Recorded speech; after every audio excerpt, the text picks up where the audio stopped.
Finally 3 ದಿನದಿಂದ ನಿರಂತರವಾಗಿ ಸುದ್ದಿ ಮಾಡ್ತಾ ಇದ್ವಿ. ದೇಶಪಾಂಡೆ ಅವರು ಈಗ ಬಾಯಿ ಜಿಪ್ ಓಪನ್ ಮಾಡಿದ್ದಾರೆ. ಮೊದಲು ಕೇಳೋಣ, ಈಗ ಬಾಯಿ ತೆರೆದಿದ್ದಾರೆ ದೇಶಪಾಂಡೆ ಅವರು. ಏನಂತ? ನೀನ್ ಹೆರಿಗೆ ಎಂತ ಮೇಡಮ್ ಹಳ್ಳಿ ಆಳದಲ್ಲಿ ಮಾಡಿಸ್ತೀನಿ ಅಂದಿದ್ರಲ್ಲ, ಹಠ ಬಿಟ್ಟು ಕೊನೆಗೂ ಕೂಡ ಕ್ಷಮೆ ಕೇಳಿದ್ದಾರೆ ದೇಶಪಾಂಡೆ. ರಾಧಾ ಹಿರೇಗೌಡರ್ ಅವ್ರಿಗೆ ಐ ಆಮ್ ರಿಯಲಿ ಸಾರಿ ಅಂತ ಕೇಳಿದ್ದಾರೆ.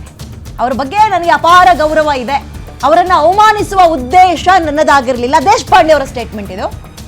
ನನ್ನ ಪತ್ನಿಯನ್ನ ಬಿಟ್ಟು ಎಲ್ಲಾ ಮಹಿಳೆಯರು ನನಗೆ ತಾಯಿ ಸಮಾನರು. Wow sir, super sir. ಮಹಿಳೆಯರನ್ನ ಅಪಮಾನಿಸುವ ಉದ್ದೇಶದಿಂದ ನಾನು ಹೇಳಿಲ್ಲ. ಹೇಳದು ಆಮೇಲೆ ಇಂಥದ್ದು ಉತ್ತರ. I am really sorry. ನನ್ನ ಹೆಂಡತಿಯನ್ನು ಹೊರತುಪಡಿಸಿ ಉಳಿದೆಲ್ಲರೂ ನನ್ಗೆ ಅಕ್ಕ ತಂಗಿಯರು ತಾಯಿ ಅಂತ ಸಮಾನ ಅಂದ್ಬಿಟ್ರೆ ನೀವು ಮಾಡಿದ ಬ್ಲೆಂಡರ್ ಮುಚ್ಚೋಗುತ್ತೆ, ತೇಪೆ ಹಚ್ಚದಂಗಾಗುತ್ತೆ ಅನ್ನೋದು. ಏನಂತೀರಾ ಮೇಡಮ್? Over to you. ಜೊತೆಗೆ ಇದೀಗ ಹಿರಿಯ ಶಾಸಕರಾಗಿರ್ತಕ್ಕಂಥ RB ದೇಶಪಾಂಡೆ ಅವರಿದ್ದಾರೆ. ಅವ್ರನ್ನೂ ಸಹ ಮಾತಾಡಿಸ್ತೀನಿ. ಯಾಕಂತಂದ್ರೆ RB ದೇಶಪಾಂಡೆ ಅವರು ಕರ್ನಾಟಕ ಕಂಡಂತ ರಾಜಕಾರಣಿಗಳಲ್ಲಿ ಅತ್ಯಂತ ಹಿರಿಯ ರಾಜಕಾರಣಿಗಳು. ಆದ್ರೆ ಅವರು ಕೊಟ್ಟಂತ ಒಂದೇ ಒಂದು ಹೇಳಿಕೆ ಮಾತ್ರ ಇದೀಗ ರಾಜ್ಯಾದ್ಯಂತ ಮತ್ತು ರಾಷ್ಟ್ರಾದ್ಯಂತ ಸಾಕಷ್ಟು ಆಕ್ರೋಶಕ್ಕೆ ವ್ಯಕ್ತವಾಗ್ತಾ ಇದೆ. ಅದಕ್ಕೆ ಅವ್ರು ಏನ್ ಪ್ರತಿಕ್ರಿಯೆ ಕೊಡ್ತಾರೆ ಅಂತ ಹೇಳಿ ಅವ್ರನ್ನು ಸಹ ಕೇಳ್ತೀನಿ. ಸರ್, ನೀವು ಕೊಟ್ಟಿರ್ತಕ್ಕಂಥ ಒಂದು ಹೇಳಿಕೆ ಸಾಕಷ್ಟು ಆಕ್ರೋಶಕ್ಕೆ ಕಾರಣವಾಗ್ತಾ ಇದೆ, ಏನ್ ಹೇಳ್ತೀರಾ? ನೋಡಿ, ನಾನು ಜವಾಬ್ದಾರ ವ್ಯಕ್ತಿ ಅದೇನೆ, ಜವಾಬ್ದಾರಿಯಿಂದ ಮಾತಾಡ್ತೇನೆ. ನಿಮ್ಮ ಗ್ಯಾರಂಟಿ ಟಿ ವಿ ಮೇಲೆ ತಾವೇನು ಹೇಳಿದ್ರಿ ಅದನ್ನು ಕೇಳಿದ್ದೀರಿ, ನಾನು ನೋಡಿಲ್ಲ. ಯಾಕಂದ್ರೆ ನಾನು ಪ್ರವಾಸದಲ್ಲಿದ್ದೆ. ಇವತ್ತು ಮುಂಜಾನೆ ನಾನು ಬಂದಿದ್ದೇನೆ ಊರದಿಂದ. ಮತ್ತು ಈಗ ಮುಂಜಾನೆ ವಿಧಾನಸೌಧ ಮತ್ತೊಂದು CM ಎಲ್ಲ ಮೀಟಿಂಗ್ಸ್ ಮಾಡಿ ಗೆಲಾಟ್ ಸಬ್ ಬಂದರೆ ಅವ್ರು ಭೇಟಿಯಾಗಿ ಇಲ್ಲಿ ಬರ್ತಾ ಇದ್ದೇನೆ. ಪ್ರಶ್ನೆ ಏನಿದೆ ಅಂದರೆ, ನಾ ಯಾವಾಗಲೂ ಆ ಮಹಿಳೆಯರು ಮಾತಾಡಬೇಕಾದ್ರೆ ಭಾಳ ಜವಾಬ್ದಾರಿ ಮಾತಾಡ್ತೀನಿ. ಅಮ್ಮ ಅಂತ ಮಾತಾಡ್ತೇನೆ, ಯುವಕರು ಮಾತಾಡುವಾಗ ಅಮ್ಮ ಅಂತ ಮಾತಾಡಿದ್ದೇನೆ. ಇದು ಗೌರವ ಹೆಣ್ಮಕ್ಳು ಕೊಟ್ಟಿತ್ತು. ಹಾಗಾಗಿ ಏನು ಅಗೌರವ ಅವ್ರಿಗಾಗಿದೆ ಸ್ವಲ್ಪ ನೀವು ನನಗೆ ಹೇಳಿದರೆ ನಾವು ಒಂದು ಸ್ಪಷ್ಟೀಕರಣ ಅಥವಾ ವಿಶ್ಲೇಷಣೆ ಕೊಡ್ಲಿಕ್ಕೆ ಸಾಧ್ಯ ಆಗ್ಬೋದಲ್ಲ. ನಿಮ್ಮೇಲೆ ನಮಗೂ ಗೌರವ ಇದೆ, ಅದರಲ್ಲಿ ಎರಡು ಮಾತಿಲ್ಲ, ನಮ್ಗೆ ಅದರಲ್ಲ. ಆದರೆ ನೀವು ಮಾತನಾಡಿರ್ತಕ್ಕಂಥ ಒಂದು ಮಾತೇನಿದೆಯಲ್ಲ, ಅದು ಇಡೀ ಮಹಿಳಾ ಸಮುದಾಯಕ್ಕೆ ಒಂದು ಅವಮಾನ ಮಾಡೋ ರೀತಿಯಾಗಿರುವಂಥದ್ದು. ಅದಕ್ಕೆ ಕ್ಷಮೆ ಅಥವಾ ವಿಷಾದವನ್ನು ವ್ಯಕ್ತಪಡಿಸ್ತೀರೋ ಇಲ್ವೋ? ನಾನು ಸ್ಪಷ್ಟವಾಗಿ ಹೇಳಿದ್ದೇನೆ, ಅಮ್ಮನ ಮಾತಾಡಿದ್ದೇನೆ. ಚೆಕ್ ಮಾಡಿ ನೋಡಿ, ಅಮ್ಮ ಶಬ್ದ ಬಂದಿದ್ದಿಲ್ಲ ಅಂತ.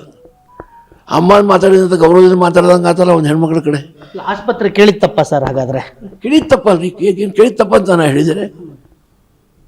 ಕೇಳಿತ್ತಪ್ಪಂತ ನಾನು ಹೇಳಿದ್ರು, ಕೇಳಿತ್ತಪ್ಪಂತೆಲ್ಲ ನಾನು ಹೇಳಿದ್ದೇನೆ.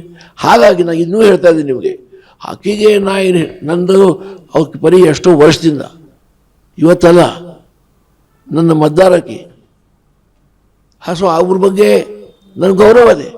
ಅವ್ರಿಗೇನಾರು ಬೇಜಾರಾಗಿದ್ದಿದ್ರೆ ನಾನು ಐ ಆಮ್ ರಿಯಲಿ ಸಾರಿ, ನನಗೆ ಗೊತ್ತಿಲ್ಲ.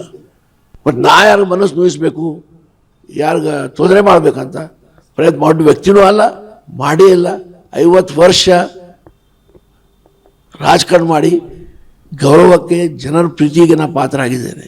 ಇದೇ ನನ್ನ ಸಮಾಧಾನ. ಅಥಲ ಇದಿಷ್ಟು ಹಿರಿಯ ಶಾಸಕರಾಗಿರ್ತಕ್ಕಂಥ RB ದೇಶಪಾಂಡೆ ಅವರ ಪ್ರತಿಕ್ರಿಯೆ. ಕ್ಯಾಮ್ರಾಮನ್ ಅಜಯ್ ಜೊತೆ ವೀರೇಶ್ ದಾನಿ, ಗ್ಯಾರಂಟಿ ನ್ಯೂಸ್, ಬೆಂಗಳೂರು. ನಿಮ್ಮ ರಿಯಾಕ್ಷನ್? ಎಸ್, ನಾನು ಮೊದಲಿನಿಂದನೂ ಅದನ್ನೇ ಹೇಳ್ತಾ ಇದ್ದೀನಿ. ನನಗೆ ತುಂಬ ಗೌರವ ಇದೆ ದೇಶಪಾಂಡೆ ಅವ್ರ ಬಗ್ಗೆ. ಇಲ್ಲಿಯವರೆಗೆ ಅವರು ಆ ಥರದ ಯಾವುದೇ ಹೇಳಿಕೆಯನ್ನು ಕೊಟ್ಟಿಲ್ಲ ಇಲ್ಲಿವರೆಗೆ. ಆ್ಯಂಡ್ ನಾನು ಪದೇ ಹೇಳ್ತಾ ಇದ್ದೀನಿ, ನಾನು ಚಿಕ್ಕವಳಿದ್ದಾಗಿಂದಲೂ ಕೂಡ ಅವ್ರು ನನ್ನನ್ನು ನೋಡಿದ್ದಾರೆ. ನಾನು ಅದೇ ಕ್ಷೇತ್ರದವಳು, ಮತದಾರಳು. ಸೊ ಈಗ ಬೆಂಗಳೂರಿಗೆ ಬಂದಮೇಲೆ ನಾನು ಇಲ್ಲಿ ಮತದಾರಳಾಗಿದ್ದೀನಿ, ಅದು ಬೇರೆ ವಿಚಾರ. ಭಾಳ ವರ್ಷ ನಾನು ಅವರ ಕಾನ್ಸ್ಟಿಟ್ಯೂಯೆನ್ಸಿಯಲ್ಲೇ ಇದ್ದೆ ಮತ್ತು ನಾನು ಮತದಾರಳಾಗಿದ್ದೆ. ಈಗಲೂ ಕೂಡ ನನ್ನ ಊರಿನ ಜೊತೆಗೆ ನನ್ನ ಬಾಂಧವ್ಯ. ನನ್ನ 1 ತಿಂಗಳಲ್ಲಿ ಒಂದ್ಸರಿ ನಮ್ಮ ಊರಿಗೆ ಹೋಗಿಲ್ಲ ಅಂದರೆ ನನಗೆ ಸಮಾಧಾನ ಆಗೋದಿಲ್ಲ, ಟು ಬಿ ಫ್ರ್ಯಾಂಕ್. ಸೊ ಆ ಥರ ವಿಚಾರ ಇದ್ದಾಗ ಅವ್ರ ಬಗ್ಗೆ ನನಗೆ ತುಂಬ ಗೌರವ ಇದೆ. ಮತ್ತು ಅವರು ಹೇಳಿದ್ದಾರೆ ನನ್ನ ಬಗ್ಗೆ ತುಂಬ ಗೌರವ ಇದೆ ಅಂತ. ಮತ್ತು ನನ್ನ ಮಗಳಿದ್ದ ಹಾಗೆ, ನಾನು ತುಂಬ ಚಿಕ್ಕ ವಯಸ್ಸಿಂದ ಆಕೆಯನ್ನು ನೋಡಿದ್ದೇನೆ. ಇದೆಲ್ಲ ಕರೆಕ್ಟ್, ಇದೆಲ್ಲ ನಿಜ. ನನಗೂ ಅವ್ರ ಬಗ್ಗೆ ತುಂಬ ರೆಸ್ಪೆಕ್ಟ್ ಇದೆ. ದೇಶಪಾಂಡೆ ಅವರು ಅಂತಂದರೆ ನನ್ನ ಕ್ಷೇತ್ರದ MLA ಅಂತ ನಾನು ಭಾಳ ಡಿಬೇಟ್ಗಳಲ್ಲಿ, ಭಾಳ ಲೈವ್ಗಳಲ್ಲಿ ನಾನು ಅದ್ರ ಬಗ್ಗೆ ಹೇಳ್ಕೊಂಡಿದ್ದೀನಿ. ಬಟ್ ತುಂಬ ಸಭೆಯಲ್ಲಿ ಅವ್ರು ಹೀಗೆ ಮಾತಾಡಬಾರ್ದಾಗಿತ್ತು. ಇದು ನನಗೆ ಮಾಡಿರೋಂಥ ಅವಮಾನ ಅಲ್ಲ, ಇದು ಹೆಣ್ಣು ಮಕ್ಕಳ ಹೆರಿಗೆಯ ವಿಚಾರದಲ್ಲಿ ಮಾಡಿರುವಂತಹ ಕಮೆಂಟ್. ಸೊ ಈ ಥರ ಅವ್ರಿಗೆ ಉದ್ದೇಶ ಇಲ್ಲದೆ ಇರಬಹುದು, ಉದ್ದೇಶ ಏನೇ ಬೇರೆ ಥರ ಇಲ್ಲದೆ ಇರಬಹುದು. ಆದರೆ ನನಗನ್ಸೋ ಮಟ್ಟಿಗೆ ಚಪ್ಪಾಳೆ ಗಿಟ್ಸೋದಕ್ಕೆ ಏನೋ ಈ ಥರ ಮಾತುಗಳು ಏನಿದೆ ಅದು ಅವ್ರ ಬಾಯಿಂದ ಬರಬಾರ್ದಾಗಿತ್ತು. ಬೇರೆ ಯಾರು ಈಗ ಕೆಲವೊಬ್ರು ಇರ್ತಾರೆ ಹ್ಯಾಬಿಚುವಲ್ ಆಗಿ ಈ ಥರದ ಸ್ಟೇಟ್ಮೆಂಟ್ಗಳು ಕೊಡ್ತಾನೆ ಇರ್ತಾರೆ ಹೆಣ್ಮಕ್ಳ ಬಗ್ಗೆ, ಅದ್ರ ಬಗ್ಗೆ ಇದ್ರ ಬಗ್ಗೆ. ಬಟ್ ಅವ್ರು ಆ ಥರದ ವ್ಯಕ್ತಿ ಅಲ್ವಾ, ವ್ಯಕ್ತಿತ್ವ ಅಲ್ವಾ. ಅಂಥವ್ರ ಬಾಯಿಂದ ಇಂತಹ ಮಾತು ಬಂದಿದ್ದು ಜೀರ್ಣಿಸ್ಕೊಳ್ಳೋಕೆ ತುಂಬಾ ಕಷ್ಟ. ಈಗ ಅವರು ನನಗೆ ಹರ್ಟ್ ಆಗಿದ್ರೆ ಸಾರಿ ಅಂತ ಹೇಳ್ತಾ ಇದ್ದಾರೆ. ನನಗೆ ಸಾರಿ ಬೇಡ, ನನಗೆ ಬೇಕಾಗಿರೋದು ನಾನು ಕೇಳಿದ ಪ್ರಶ್ನೆಗೆ ಉತ್ತರ. ನನ್ನ ಕೇಳಿದಂತ ಪ್ರಶ್ನೆಗೆ ಯಾವಾಗ ಮಲ್ಟಿ ಸ್ಪೆಷಾಲಿಟಿ ಹಾಸ್ಪಿಟಲ್ ಮಾಡ್ತೀರಾ ಅನ್ನೋ ವಿಚಾರಕ್ಕೆ ಇವ್ರು ಹೇಳ್ತಾರೆ ಕಾರವಾರಲ್ಲಿ ಮಾಡ್ತಾ ಇದೀವಿ ಅಂತ. ಆಮೇಲೆ ಈಗ ದಾಂಡೇಲಿಯಲ್ಲಿ ಮೇಡಮ್ ನಾನು ಇದು ಜೊಯ್ಡಾ ತಾಲೂಕಲ್ಲಿ ಒಬ್ಬ ಸರ್ಜನ್, ನನ್ನ ಹತ್ರ ಡಾಕ್ಯುಮೆಂಟ್ಸ್ ಇದೆ. ಒಂದು ESI ಹಾಸ್ಪಿಟಲ್ ಇದೆ, ವೆಸ್ಟ್ ಕೋಸ್ಟ್ ಪೇಪರ್ ಮಿಲ್ ಇದೆ ದಾಂಡೇಲಿಯಲ್ಲಿ. 5,000 ಜನ ಕಾರ್ಮಿಕರು ಕೆಲಸ ಮಾಡ್ತಾರೆ. ಸೊ ಕಾರ್ಮಿಕರ ಪರವಾದಂತ ಇರುವಂತಹ ಆಸ್ಪತ್ರೆಯಲ್ಲಿ ಒಬ್ಬ ಸರ್ಜನ್ ಇಲ್ಲ. ಹೌದು, ಕೆಳಗೆ ಬಿದ್ದೋ ಏನೋ ಆಗಿ ಕೈಕಾಲು ಮುರ್ಕೊಂಡ್ರು ಕೂಡ ಒಬ್ಬ ಸರ್ಜನ್ ಇಲ್ಲ ESI ಹಾಸ್ಪಿಟಲ್ ಅಲ್ಲಿ. ಜೊಯ್ಡಾ ತಾಲೂಕು ಆಸ್ಪತ್ರೆಯಲ್ಲಿ ಒಬ್ಬ ಇವರಿಲ್ಲ, ಯಾರು ಸರ್ಜನ್ ಇಲ್ಲ. ಹಾಗಾದ್ರೆ ಸರ್ಜನ್ ಇಲ್ಲ ಅಂತಂದ್ರೆ ಏನ್ ಮಾಡ್ಬೇಕು ಹಾಸ್ಪಿಟಲ್ ತಗೊಂಡು? ಏನ್ ಸರ್ಜರಿಗೆ ಎಲ್ಲ ಹೋಗ್ಬೇಕು ಹಾಗಾದ್ರೆ?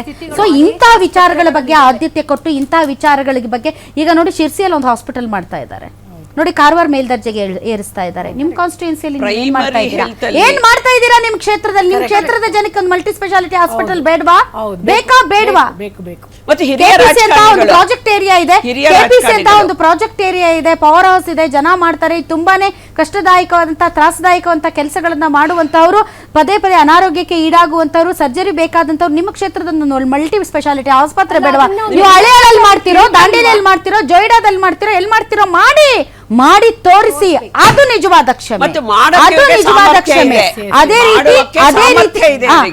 ಅದೇ ರೀತಿ ರಸ್ತೆಗಳನ್ನ ಸರಿ ಮಾಡಿ, ಹೆರಿಗೆಗೆ ಬರುವಂತ ಹೆಣ್ಮಕ್ಳು ರೋಡಲ್ಲೇ ಹೆರಿಗೆ ಆಗದ ರೀತಿಯಲ್ಲಿ ರೋಡ್ಗಳನ್ನ ಸರಿ ಮಾಡಿ. ಅದು ನಿಜವಾದಂತಹ ಕ್ಷಮೆ, ನಾನ್ ಕೇಳುವಂತ ಕ್ಷಮೆ ಅದು. ನೀವು ನನ್ಗೆ ಇಷ್ಟೋಕೆ ಅವ್ರು ಹೇಳ್ತಾ ಇದಾರೆ ನನ್ನ ಮಗಳ ಸಮಾನ ಅಂತ. ನೋಡಿ, ಕಿರಿಯರು ತಪ್ಪು ಮಾಡಿದ್ರೆ ಕ್ಷಮಿಸಬಹುದು, ಹಿರಿಯರು ತಪ್ಪು ಮಾಡಿದಾಗ ಅದು ಕ್ಷಮಿಸುವುದು ಕಿರಿಯರಾದವ್ರಿಗೆ ಎಷ್ಟು ಸರಿ ಎಷ್ಟು ತಪ್ಪು ನನಗೆ ಗೊತ್ತಿಲ್ಲ. ಇವೊಂದು ಅವರು ಒಬ್ಬ ಮಿನಿಸ್ಟ್ರು, ಈಗ MLA, ಒಬ್ಬ ರಾಜಕಾರಣಿ, but is a father figure. But ಅವರು ನಾನು ಈ ತರ ದೇಶಪಾಂಡೆ ಅವ್ರು ನೋಡಕ್ ಬಯಸಲ್ಲ. ನನಗೆ ಅವರು ಸಾರಿ ಕೇಳಬಾರ್ದು, ಆ ತರ ಅವ್ರು ನನಗೆ ಸಾರಿ ಕೇಳಬಾರ್ದು. ಅವರ ವಯಸ್ಸಿನ ಗಮನದಲ್ಲಿ ಇಟ್ಕೊಂಡು ನನ್ನಂತ ಕಿರಿಯೊಳಗೆ ಅವರು ಸಾರಿ ಕೇಳುವಂತಹ ಪರಿಸ್ಥಿತಿಯನ್ನ ಅವ್ರು ನಿರ್ಮಾಣ ಮಾಡ್ಕೋಬಾರ್ದಾಗಿತ್ತು. ನಾನು ಕಂಡ ದೇಶಪಾಂಡೆ ಅವರು ಈ ರೀತಿ ನೋಡಕ್ಕೆ ನಾನು ಎಂದಿಗೂ ಇಷ್ಟಪಡಲ್ಲ. ನನಗೆ ಒಂದಿದೆ ಮೇಡಮ್, ಇದರಲ್ಲಿ ಒಂದು ವಿಷಯ ಇದೆ. ನಾವು ಹೆಣ್ಣುಮಕ್ಕಳು ಕೇಳಬೇಕಾಗಿದ್ದಿಲ್ಲ, ಶಿಕ್ಷಣ ಅವರು ಇವತ್ತು ಕ್ಯಾಬಿನೆಟ್ ರ್ಯಾಂಕಿನ ಅಡ್ಮಿನಿಸ್ಟ್ರೇಟಿವ್ ರಿಫಾರ್ಮ್ಸ್ ಕಮಿಷನ್ ಚೇರ್ಮನ್ ರವರು, ಆಡಳಿತ ಸುಧಾರಣಾ ಆಯೋಗದ ಅಧ್ಯಕ್ಷರು. ಆದ್ರೆ ಅಲ್ಲಿ ಸುಧಾರಣೆ ಆಗಲಿಲ್ಲ. ಮತ್ತೆ ನೀವು ಡಿಮಾಂಡ್ ಮಾಡಿರುವಂತದ್ದು ಅಲ್ಲಿಯ ಸಾಮಾನ್ಯ ಮಹಿಳೆಯರ ಧ್ವನಿಯಾಗಿ ಇದನ್ನ ಅವರು ತರೋದ್ರ ಮೂಲಕನೇ ರಾಧಾ ಹಿರೇಗೌಡರಿಗೆ ನ್ಯಾಯ ಕೊಡೋದ್ರ ಮೂಲಕ ರಾಜ್ಯದ ಮಹಿಳೆಯರಿಗೆ, ಆ ಭಾಗದ ಮಹಿಳೆಯರಿಗೆ ನ್ಯಾಯ ಕೊಡ್ಲಿ. ಮಹಿಳೆಯರ ಬಗ್ಗೆ ಮಾತಾಡ್ತಾರೆ, ಹಾಗಾದ್ರೆ ಇವ್ರು ಮಹಿಳೆಯರು ಓಟ್ಸ್ ಎಲ್ಲ ಕೊನೆಗೆ ಒಂದು ಹೇಳ್ತೀನಿ ಮೇಡಮ್ ಅಲ್ವಾ, ಮಹಿಳೆಯರು ಓಟ್ಸ್ ಮೇಜರ್ ಮಹಿಳೆಯರು ಓಟ್ಸ್ ಮಹಿಳೆಯರಿಗಾಗುವ ಅವಮಾನ ಸಮಸ್ಯೆ ಇದ್ರ ಬಗ್ಗೆ ಬೇರೆ ಪಕ್ಷದವರ ಹತ್ರ ಪ್ರಶ್ನೆ ಕೇಳುವ ನೈತಿಕತೆಯನ್ನ ಕಾಂಗ್ರೆಸ್ ಕಳ್ಕೊಂಡಿದೆ, ಅಷ್ಟೇ ಕಳ್ಕೊಂಡಿದೆ. ಥ್ಯಾಂಕ್ ಯು ಸೋ ಮಚ್ ಇಷ್ಟೊತ್ತು ಕಾರ್ಯಕ್ರಮದಲ್ಲಿ ಭಾಗಿಯಾಗಿದ್ದಕ್ಕೆ. ಅಂತೂ ಇಂತೂ ಕ್ಷಮೆ ಕೇಳಿದ್ರಲ್ಲ ಅಂತ ಅನ್ಕೊಳ್ಳೋದ, ಅಥವಾ 3 ದಿನ ಬೇಕಾಯ್ತಾ ನಿಮ್ಮನ್ನು ಬಡಿದೆಬ್ಸಕ್ಕೆ ಅಂತ ಅನ್ಕೊಳ್ಳೋದ? ನಿಮಗೆ ಕ್ಷಮೆನೂ ಬೇಡ, ಏನು ಬೇಡ, ಕೇಳಿದ್ದನ್ನಾದ್ರೂ ಮಾಡ್ಕೊಡಿ ಅಂತ ಹೇಳೋದ? ನಿಮಗ್ ಬಿಟ್ಟಿದ್ದು, ಜನ ನೀವು ತೀರ್ಮಾನ ಮಾಡಬೇಕು. Thank you so much madam, ಕಾರ್ಯಕ್ರಮದಲ್ಲಿ ಇಷ್ಟೊತ್ತು ನೀವು ಜಾಯ್ನ್ ಆಗಿದ್ದಕ್ಕೆ ನಿಮಗೂ ಕೂಡ ಧನ್ಯವಾದ ಅಂತ ಹೇಳ್ತಾ, ನೋಡ್ತಾ ಇರಿ ಗ್ಯಾರಂಟಿ ನ್ಯೂಸ್, ಸುದ್ದಿ ಖಚಿತ, ನ್ಯಾಯ ನಿಶ್ಚಿತ. Thank you.